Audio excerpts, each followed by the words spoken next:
It was an evening of colour, song and dance to kick off world cricket's greatest spectacle. The ICC Cricket World Cup 2015 opening ceremony took place across two cities, Melbourne in Australia and Christchurch in New Zealand. It was a case of culture meeting cricket, as thousands of fans joined in the fun to welcome the tournament. The captains of the teams, along with a whole host of stars, were in attendance to enjoy the carnival atmosphere.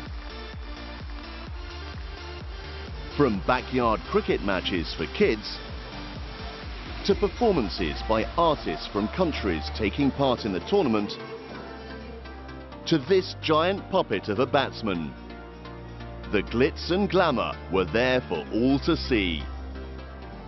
The evening concluded with a booming fireworks display in both cities, signalling that it was finally time for the action on the field to begin.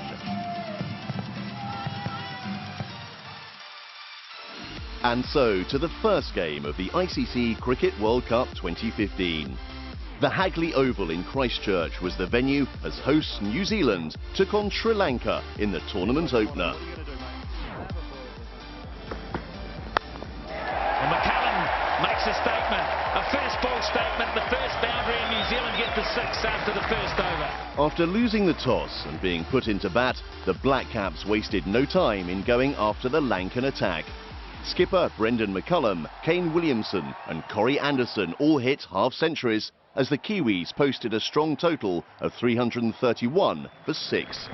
In reply, despite a 50 from Lahiru Tirimani and a knock of 46 from captain Angelo Matthews, the New Zealand seam attack ripped through the Sri Lankan batting lineup to win by 98 runs.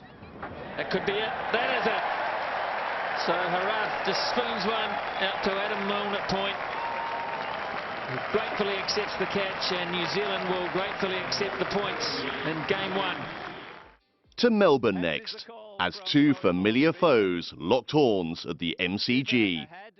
Australia were put into bat by England, and the spectators were treated to the Aaron Finch show. The right-hander smashed the first 100 of the ICC Cricket World Cup 2015 to guide the home side to a total of 342. Tickled fine, and a leap in the air, a punch of the air, and Aaron Finch goes through to 100 on his home ground. What a day.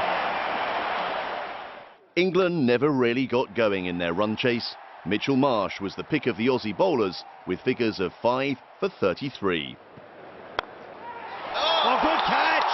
Really good catch.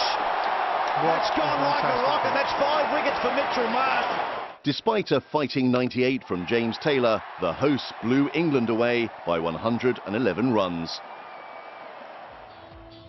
From one arch-rival contest to arguably the biggest of them all, the Adelaide Oval was the setting as India took on Pakistan. After winning the toss and electing to bat, Team India were quick off the blocks in front of a sellout crowd. Virat Kohli's love affair with the Adelaide Oval continued as he notched up his 4th century at this very ground. Virat Kohli is back. He might tell you that he never went away. A lovely 100 from a top-class player. India finished on 300 for 7, and although Pakistan looked in control early on in their run chase, a stream of quick wickets in the middle order turned things in India's favour. Pakistan were eventually bundled out for 224. Right, if that's in the air, there's a fielder coming underneath it. This might be it. And it is. Umesh Yadav picks it up. India beat Pakistan in this game.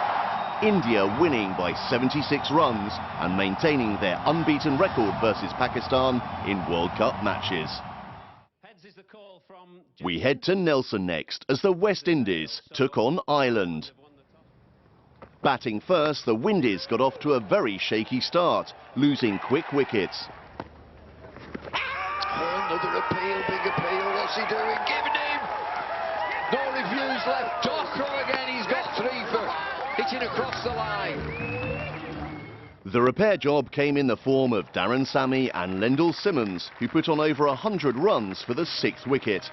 Simmons notched up his second ODI ton as West Indies finished on 304 for 7. That should be it, I think. Yes, it is. It's a full toss.